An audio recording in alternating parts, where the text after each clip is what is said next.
ناظرین، ہمارے ساتھ موجود ہیں ڈاکٹر سید عزیز الرحمان صاحب، اور ہم سیرت نگاری کے فنی مباحث پر گفتگو کر رہے ہیں۔ تو ڈاکٹر صاحب سے گزارش ہے کہ آپ ہمیں عہد صحابہ میں جو سیرت نگاری کی سرگرمیاں ہیں اس حوالے سے ناظرین کے لیے روشنی ڈالیں کہ عہد صحابہ میں سیرت نگاری کے حوالے سے کیا کیا کام ہوئے۔ بڑا تفصیلی سوال ہے، لیکن میں صرف اس کی چند جھلکیاں یا چند اشارے اس طرف کرنا چاہوں گا، اور ان اشاروں میں ایک سبق بھی ہمارے لیے موجود ہے۔ آج ہم دیکھتے ہیں کہ سیرت طیبہ کے حوالے سے خاص طور سے ربیع الاول کے موقع پر اور پھر سال بھر مختلف جامعات میں پروگراموں کا سلسلہ جاری رہتا ہے۔ ابھی کچھ سلسلہ تھما ہوا محسوس ہوتا ہے کرونا کے وبائی حالات میں، لیکن اس سے پہلے ہم دیکھتے ہیں کہ سیرت کانفرنسیں، سیرت سیمینارز ہوتے ہیں، کسی نہ کسی درجے میں جو بھی ہماری صلاحیت ہے، ہمارے دوست احباب بزرگ سیرت کے حوالے سے کچھ نہ کچھ گرم بازاری کا ثبوت دیتے رہتے ہیں، موضوعات سامنے آتے ہیں، گفتگو بھی ہوتی ہے، استفادہ بھی ہوتا ہے، تحریریں بھی آ رہی ہیں۔ اور پاکستان بھر میں گزشتہ 50 برسوں سے جو سلسلہ سیرت کے حوالے سے مقالات کے ایم فل اور پی ایچ ڈی کے سلسلے میں کے درجات میں تحقیق کا جاری تھا، اب اس میں بڑا اضافہ ہوا ہے۔ معیار پر بات کی جا سکتی ہے، لیکن بہرحال تنوع ہمارے سامنے آیا ہے اور دلچسپی بھی بڑی ہے۔ اسی دلچسپی کے تناظر میں موضوعات سیرت کے حوالے سے کتابوں کا بھی سلسلہ جاری ہے، اور پھر کچھ کسی درجے میں فنی مباحث بھی سامنے آ رہے ہیں۔ لیکن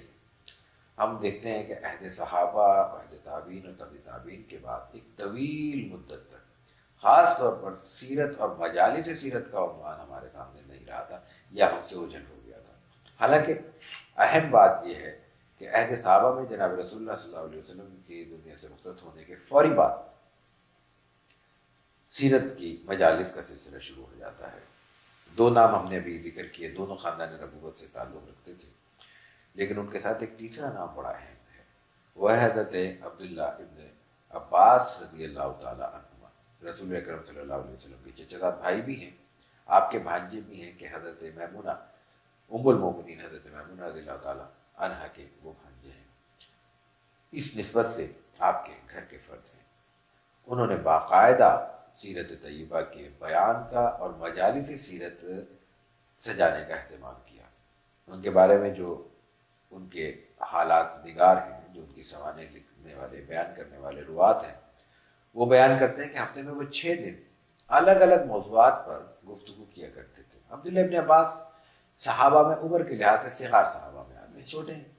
لیکن اپنے صغر کے باوجود جناب رسول اللہ صلی اللہ علیہ وسلم اور پھر آپ کی نسبت سے بعد کے صحابہ، خصوصاً خلفائے راشدین کی جو توجہ انہیں حاصل رہی ہے، وہ بعض حوالوں سے بڑے صحابہ کو بھی حاصل نہیں رہی۔ رسول اکرم صلی اللہ علیہ وسلم ان کو خاص توجہ عطا فرماتے تھے۔ وہ صحیح بخاری میں بھی وہ روایت ہے نا کہ وہ گھر جا کے قیام کیا کرتے تھے اور رسول اللہ صلی اللہ علیہ وسلم کے معمولات کو دیکھا کرتے تھے۔ جی، وہ بڑی مشہور روایت ہے، حضرت میمونہ کی ہے کہ گھر انہوں نے قیام کیا، اور اس مقصد سے قیام کیا کہ یہ دیکھیں کہ رات کے معمولات کیا ہیں۔ ظاہر ہے کہ دن کے معمولات کسی نہ کسی درجے میں ظاہر ہے کہ تفصیل سے سامنے آ جاتے ہیں، لیکن رات کو انسان اپنے گھر میں کس طرح عبادت کرتا ہے، کب سوتا ہے، کب جاگتا ہے تو کیسے جاگتا ہے، جاگنے کے بعد کیا ہوتا ہے، تو وہ تمام تفصیلات انہوں نے وہاں گھر میں رات گزار کر دیکھی، اور پھر انہوں نے حضور اکرم صلی اللہ علیہ وسلم کے وضو کا معاملہ، تہجد کا معاملہ، تہجد کی نماز کی تفصیلات، اور پھر آپ کا اس کے بعد فجر کا انتظار وغیرہ، یہ تمام تفصیلات اس روایت میں انہوں نے بیان کی۔ لیکن یہ معاملہ صرف ایک اس واقعہ، اس روایت کی حد تک نہیں ہے۔ حضرت عبداللہ ابن عباس نے جو روایات سیرت کے حوالے سے بیان کی ہیں، ان تمام روایات کو اگر جمع کیا جائے تو ایک خاصی معقول ضخامت کی ایک کتاب تیار ہو سکتی ہے۔ یہ پورا ایک عنوان ہے کہ سیرت طیبہ بروایت عبداللہ ابن عباس رضی اللہ تعالیٰ عنہما۔ حضرت عبداللہ ابن عباس کے بارے میں راوی یہ کہتے ہیں، جیسے میں نے عرض کیا، کہ وہ ہفتے میں 6 روز مختلف عنوانات پر درس دیا کرتے تھے۔ یعنی یہاں سے ہمیں درس کے تخصصات کا بھی اس بات ملتا ہے کہ مختلف موضوعات پر درس دیے جا سکتے ہیں۔ یہاں سے شخصیت کے تنوع کا ذکر بھی ملتا ہے کہ ایک ہی شخص ایک ہی وقت میں محدث بھی ہو سکتا ہے، مفسر بھی ہو سکتا ہے، فقیہ بھی ہو سکتا ہے، لغت دان بھی ہو سکتا ہے۔ تو حضرت ابن عباس کے بارے میں آتا ہے کہ وہ ایک دن تفسیر بیان کرتے تھے، ایک دن عام مسائل بیان کرتے تھے، ایک دن وہ حدیث وہ درس دیتے تھے، ایک دن لغت اور عربی ادب پہ بات کرتے تھے، اور ایک دن وَيَوْمًا لِلْمَغَازِي، ایک دن انہوں نے غزوات یعنی سیرت طیبہ کے لیے وقف دیا۔ یہ حضرت عبداللہ ابن عباس کی بات ہے۔ اس کے علاوہ بہت سے صحابی ہیں، بعض بدری صحابہ کے بارے میں ذکر ملتا ہے کہ وہ چونکہ بدر میں شریک رہے تھے، وہ عام طور پر بدر کے واقعات بیان کرتے تھے، کچھ صلح حدیبیہ میں شریک رہے تھے، وہ صلح حدیبیہ کے واقعات بیان کرتے تھے، اور پھر بعض اوقات یہ بھی آتا ہے روایت میں کہ کچھ صحابی تھے جن کا کوئی بہت بڑا نام نہیں ہے یا ان کی کوئی بہت تفصیلات نہیں ہے کہ ان سے بہت زیادہ روایات منقول ہوں، لیکن وہ ایک خاص واقعہ ان کے علم میں تھا، وہ خاص ایک دو واقعات کے راوی تھے یا ناظر تھے، عینی شاہد تھے، تو وہ جمعے کے روز تیار ہو کر نماز جمعہ سے پہلے مسجد نبوی میں آ جاتے تھے، اور لوگ ان کے گرد حلقہ بنا کے بیٹھ جاتے تھے، درس کی شکل میں، سوالات کی شکل میں ان سے پوچھتے تھے کہ آپ نے فلاں موقع پہ شرکت کی تھی، کیا رہا، کیسے آپ دوبارہ بیان کیجیے۔ اچھا، اس میں ایک اور دلچسپ بات ہے، یہ صرف مردوں تک محدود نہیں، خواتین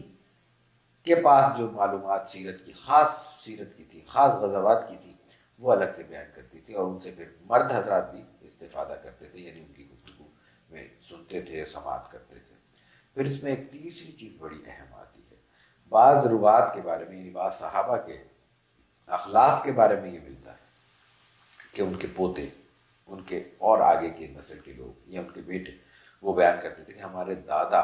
فلاں موقع پر جناب رسول اللہ صلی اللہ علیہ وسلم کے ساتھ شریک تھے اور انہوں نے یہ بیان کیا جو ہم آپ تک پہنچا رہے ہیں۔ تو اس سے ہم یہ اخذ کر سکتے ہیں کہ یہ مجالس سیرت کی روایت ہے جو عہد صحابہ میں موجود تھی،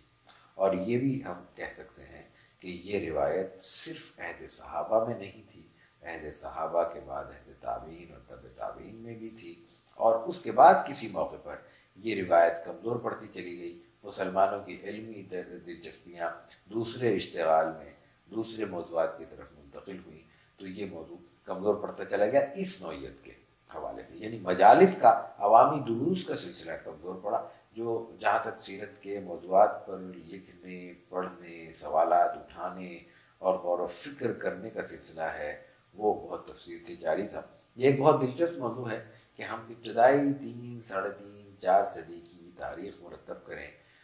جس کی طرف بہت سے حضرات نے اشارے بھی کیے ہیں، بہت سی اہم اور معتبر اور مستند کتب بھی آ گئی ہیں، لیکن خاص اس عنوان سے کہ ان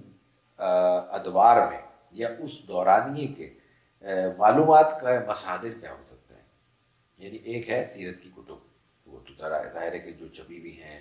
یا کم معروف ہیں ان کا تعارف لکھ دیا جائے، یہ تو بہت چھوٹی نوعیت کا یا محدود پیمانے کا کام ہوگا، لیکن اہم کام یہ ہوگا کہ اس عہد کے وہ تمام مصادر نمایاں کیے جائیں جو براہ راست شاید کتب سیرت نہ بھی ہوں، لیکن کتب ادب ہوں، کتب انصاب ہوں، کتب رجال اور قبائل کی تاریخ پر مشتمل کتب ہوں وغیرہ وغیرہ، لیکن ان میں سیرت کے مواد موجود ہوں۔ یہ کرنے کا کام ہے، کچھ اشارے ہم نے نوٹ بھی کیے ہیں، اللہ توفیق دے گا۔ انہیں ہم سیرت کے غیر روایتی ماخذ کہہ سکتے ہیں، دونوں یا نہیں، دونوں، یعنی سیرت کے روایتی اور غیر روایتی ماخذ، یعنی مثال کے طور پہ نہیں، میرا سوال یہ تھا کہ جیسے کتب انصاب ہیں، تاریخ ہیں، تو ان کو ہم روایتی ماخذ کہیں گے یا دونوں کہیں گے؟ جی، میں یہ گزارش کر رہا ہوں کہ جب ہم 3 یا 4 صدی کی بات کر رہے ہیں تو ان کے دونوں نوعیتوں کے مصادر کا ذکر آنا چاہیے اور ان کی تاریخ مرتب ہونی چاہیے کہ کہاں کہاں سیرت کا مواد موجود ہے، چاہے وہ روایتی کتب ہوں چاہے وہ غیر روایتی کتب ہوں۔ خاص طور پہ دیکھیے نا، محض عام کتابیں، ابن باغدی کا بھی ذکر آتا ہے، وہ ابن زبیر کا بھی ذکر کر دیتے ہیں، ابن شہاب زہری کا بھی ذکر آ جاتا ہے، ابن اسحاق کا بھی، یہ تمام ذکر آتے ہیں، لیکن یہاں عام طور پر یہ ذکر نہیں آتا کہ جناب رسول اللہ صلی اللہ علیہ وسلم کی امہات کے انصاب بھی کسی نے امہات النبی کے نام سے مرتب کیے ہیں، اور وہ اتنی غیر معمولی چیز ہے، اتنا ایک اعجاز سیرت کا اتنا وقی، اتنا بلند پہلو ہے کہ ہم دیکھیں کہ ہم سے پوچھیں، بعض حضرات کے ہاں انصاب کا معاملہ ہے کہ وہ چیزیں محفوظ ہوتی ہیں، ہمارا بھی سلسلہ محفوظ ہے، ہم بھی بیان کر دیں گے، زبانی نہیں کر سکیں گے، تحریری کر دیں گے، لیکن کتنے لوگ ہیں جو اپنے دادا کے والد کا نام بیان کر سکیں، اور والدہ کی طرف سے اپنی نانی کی والدہ کا نام بھی کوئی بیان کر سکے؟ یہ تو میرا خیال ہے کہ ممکن نہیں ہوگا، کیونکہ ہمارے ہاں بھی جو نسب کچھ خاندانوں میں محفوظ کرنے کا، سادات کے ہاں اور دوسرے قبائل میں محفوظ ہے کرنے کا رواج ہے، تو بھی مردوں کا ہے، خواتین کا نہیں ہے. لیکن جناب رسول اللہ صلی اللہ علیہ وسلم کی سیرت کا اعجاز یہ ہے کہ آپ کی والدہ کی طرف سے اور ماں کی وہ نسب میں اور پھر ماں کی تیسری چوتھی نسب میں بعض جگہ 10 ماؤں کا ذکر محفوظ ہے. یہ سیرت کا اعجاز ہے. اچھا ڈاکٹر صاحب یہ بتائیے، اسی سے جیسے آپ نے ذکر فرمایا کہ عہد صحابہ میں سیرت کی مجالس ہوا کرتی تھی اور ان مجالس میں سیرت کا ذکر ہوا کرتا تھا آپ صلی اللہ علیہ وسلم کے مختلف پہلوؤں کا، تو جو آج کے دور میں جیسے ہم سیرت سیمینار کرتے ہیں یا سیرت کانفرنسز کرتے ہیں یا سیرت النبی کے جلسے ہوتے ہیں اور اس میں رسول اللہ صلی اللہ علیہ وسلم کی حیات طیبہ پر روشنی ڈالی جاتی ہے، آپ کیا سمجھتے ہیں کہ یہ اسی کا پرتاؤ ہے یا اس میں اور کوئی بہتری کی گنجائش ہے؟ دیکھیں بہتری کی گنجائش تو ہر وقت رہے گی، لیکن میں یہی عرض کر رہا تھا کہ یہ ایک روایت ہے جو دوبارہ ہمارے عہد میں زندہ ہوئی ہے جو قابل ستائش ہے.